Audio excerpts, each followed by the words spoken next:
Bonjour, Monsieur Sauvage. Bonjour, Steven. Merci, Merci d'avoir accepté mon invitation Je vous en prie, c'est un plaisir. également. Alors, justement, est-ce que vous pouvez vous présenter pour nos internautes? Me présenter professionnellement, sans doute. Oui. Donc, mon nom est Jean-Pierre Sauvage. J'ai 76 ans. Je suis un scientifique dont la spécialité est la chimie moléculaire. Donc, j'ai travaillé pendant des dizaines d'années dans ce domaine, qui est un domaine très, très large. Et j'ai eu une grosse équipe qui maintenant, disons, a diminué puis a disparu. Et j'ai fait beaucoup plus de la communication que de la science dure. Et j'ai eu le prix Nobel en 2016 pour le Design and Synthesis of Molecular Machines. Alors, Monsieur Sauvage, quels ont été les éléments déclencheurs de votre passion pour la chimie? Ouais, question compliquée. Euh, disons, j'étais au lycée, j'étais assez bon en sciences. Pas le premier de la classe, hein, mais assez bon en sciences. Et quand j'ai eu autour de 15-16 ans, en seconde, première, je vivais à la campagne et j'ai commencé à m'intéresser aux plantes et à ce qu'il y avait dans les plantes, et notamment dans les colorants. Enfin, je me suis intéressé aux colorants et j'ai monté un tout petit labo de chimie dans la cave pour extraire les chlorophylles des feuilles, les colorants des fleurs, etc. Très, très simple. Et ça a été mes premières manipes de chimie. Qu'est-ce qui vous passionne le plus dans ce que vous faites? Qu'est-ce qui vous motive? Alors, disons, peut-être vous voulez dire globalement dans ce que j'ai fait pendant ma vie professionnelle. Disons, le chimiste a un pouvoir formidable qui est celui de créer des espèces moléculaires que personne n'a jamais créées. Donc, il y a un côté, pas divin, mais presque, fabriquer des objets donc, que personne n'a jamais observés, que personne n'a jamais étudiés, et les fabriquer pour les propriétés que l'on espère ils auront, propriétés très variées, hein, qui vont de la physique à la médecine, à des fonctions complexes. Et pour moi, disons, il y a eu enfin pour mon labo, parce que c'est, disons, une science expérimentale comme la chimie, ça implique toujours une équipe. Hein. Ne croyez pas trop les gens qui disent j'ai fait ci et j'ai fait ça. C'est toujours un nous. Et ce qui nous a beaucoup plu, c'est de fabriquer des molécules qui semblaient complètement exotiques, que personne n'avait fabriquées de manière satisfaisante, notamment des anneaux entrelacés, donc des choses comme ça, anneaux entrelacés. Et on a réussi, on a trouvé une méthode très efficace pour fabriquer des anneaux entrelacés au niveau moléculaire. Et ça nous a emmenés vers les machines et les moteurs moléculaires, donc des objets moléculaires que l'on peut mettre en mouvement, un petit peu comme les objets de notre monde macroscopique, hein, comme des moteurs linéaires, des muscles qui savent se contracter, s'étirer, des moteurs rotatifs, des choses comme ça. Et bien sûr, ça, c'était complètement inconnu avant les travaux de plusieurs laboratoires dans ce domaine. Alors, est-ce que vous avez un message pour celles et ceux qui veulent réaliser leurs rêves, leurs projets? Ah oui, oui, j'en ai un solide, disons. Au moins, j'en ai un pour les jeunes scientifiques, très jeunes, hein, ou même les lycéens. C'est qu'il faut se laisser orienter par ses désirs, en grande partie, et travailler dans des domaines, avoir des activités, disons, qui passionnent, qui vous intéressent, beaucoup plus que dans des domaines convenus, avec, en complément de message, l'idée qu'on peut sauter d'un domaine vers un autre, hein, on peut réorienter ses activités, il faut être très très souple. Et si on réoriente ses activités vers des domaines qu'on ne connaît peut-être pas extrêmement bien, on a de bonnes chances d'être plus créatif que si l'on reste dans son domaine, celui qu'on connaît depuis 10 ans, 20 ans, dans lequel on ne va pas avoir sans doute d'idées révolutionnaires à proposer. C'est vrai qu'on voit par exemple un prix comme quelque chose d'uniquement personnel. Vous avez dit tout à l'heure, c'est un travail d'équipe. Oui. Vous, quelles ont été les personnes qui vous ont inspiré pour faire ce que vous faites? Disons, il y a les personnes qui vous inspirent. Alors ça, ce n'est pas des gens de votre équipe en général, bien que dans l'équipe, il y a des gens qui apportent des idées brillantes. Mais les personnes... bon, j'ai eu un boss qui m'a montré comment on doit conduire un laboratoire de recherche. Il a été un modèle principalement dans la manière dont on dirige une équipe, dont on motive une équipe. Donc, c'est Jean-Marie Lehn qui a eu le prix Nobel en 1987, qui était un modèle inatteignable, bien sûr, pour moi. Et d'autres personnes qui m'ont montré que la recherche fait, disons, intervenir énormément la convivialité, l'amitié, disons, les relations d'entraide, la solidarité. Et tout ça, ça a un rôle essentiel dans une équipe. Alors, une question un peu philosophique. À travers toutes vos rencontres, qu'est-ce que vous avez appris sur l'être humain? Ce que j'ai appris sur l'être humain, disons, parmi les gens que j'ai rencontrés, j'ai rencontré surtout des scientifiques, des gens qui, disons, avec lesquels j'ai automatiquement des atomes crochus, puisqu'on a un langage commun.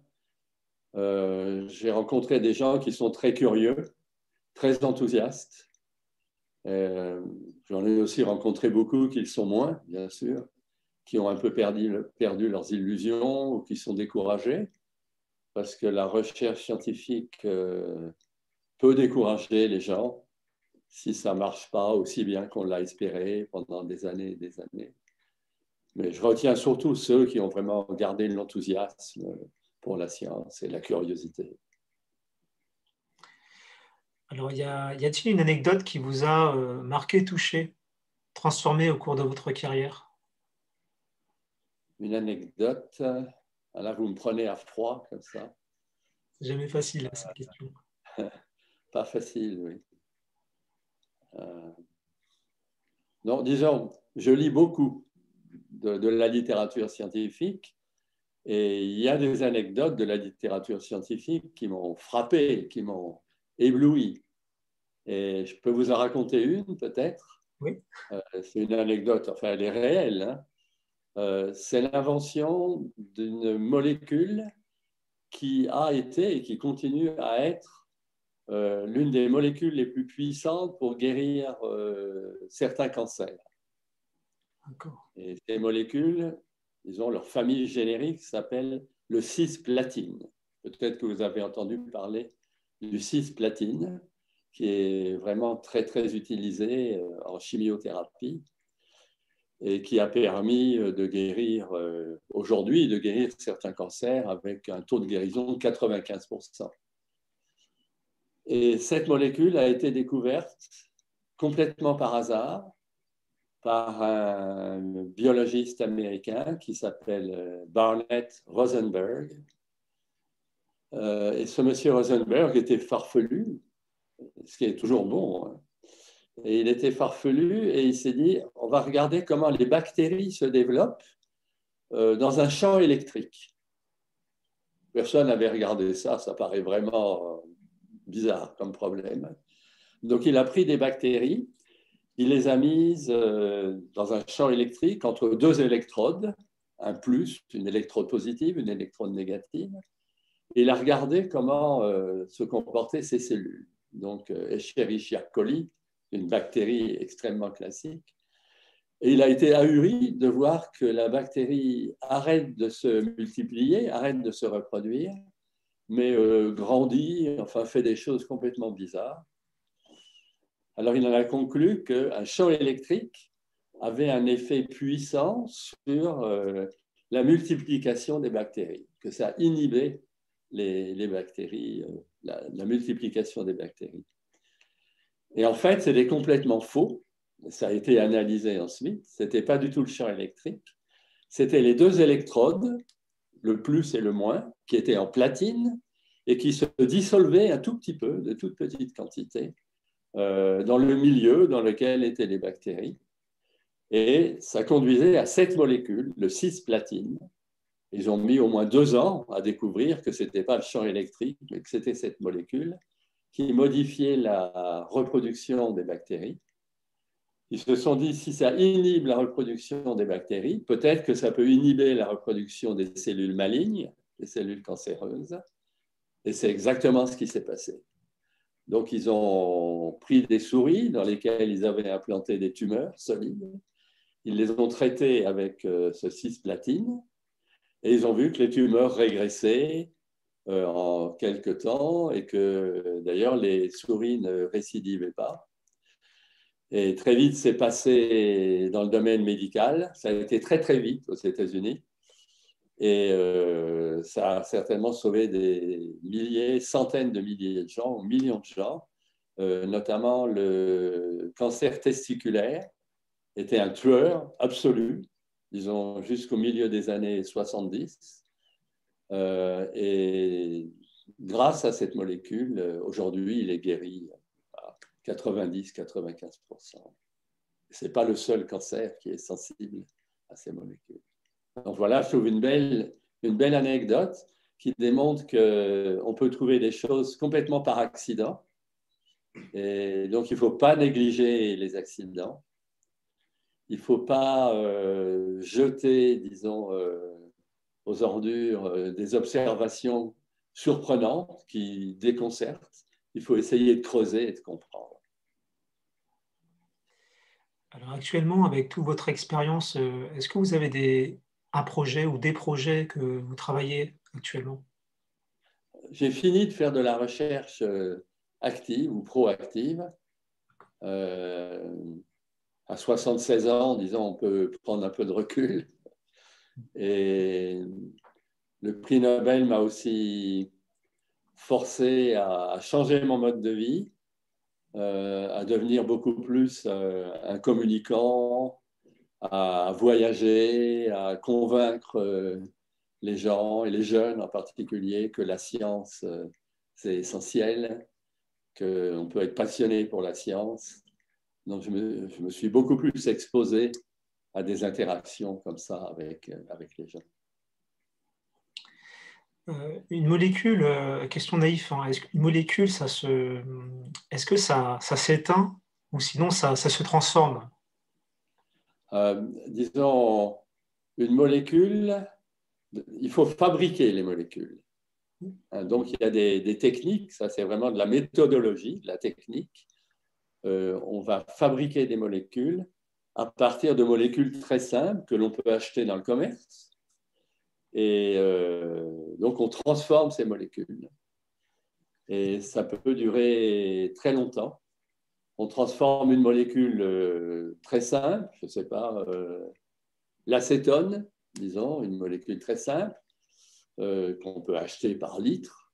On va la transformer en une molécule un petit peu plus compliquée parce que l'on a un projet de synthèse. On a une route de synthèse. On a un but qui est la molécule Z. Et cette molécule Z, on se doute qu'en plusieurs étapes de synthèse, on pourra l'obtenir. Donc, on transforme l'acétone, le produit de départ, très simple, en un produit B. Donc, A, ça va être l'acétone, puis on fait un produit B. Ce produit B, on va le transformer en produit C. On augmente la complexité. Puis un autre, le quatrième, le produit D, qui est encore lui-même un peu plus compliqué, puis etc. Et on peut faire des molécules d'une complexité effroyable en 20 étapes, 30 étapes, même beaucoup plus. Donc, c'est ce que l'on appelle la synthèse dirigée des molécules. Par exemple, si on étudie une molécule en particulier, est-ce qu'il y a plusieurs types de molécules, c'est-à-dire cette molécule, imaginons qu'elle interagisse avec d'autres molécules, mais dans d'autres univers, par exemple aquatiques, volcaniques, enfin, vous voyez, est-ce que cette molécule, elle se transforme, elle s'adapte? Ah, les molécules peuvent se transformer, oui, bien sûr. Ah ouais, donc c'est très Elles complexe. peuvent Donc se ça, transformer. ouais. Mais il faut garder en tête que les molécules, elles sont surtout en biologie. Hmm.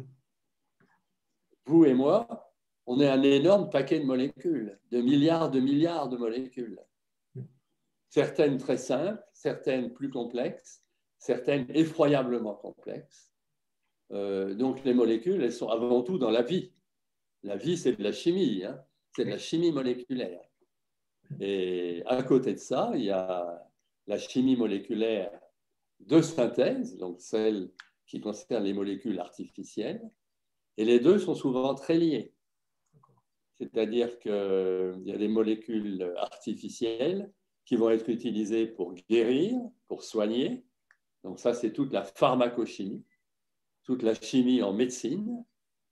Et il y a des molécules artificielles qui vont avoir d'autres fonctions appliquées et des molécules, disons, qui simplement apportent de nouveaux concepts et dont on espère qu'elles vont ouvrir des portes vers des applications dans l'avenir.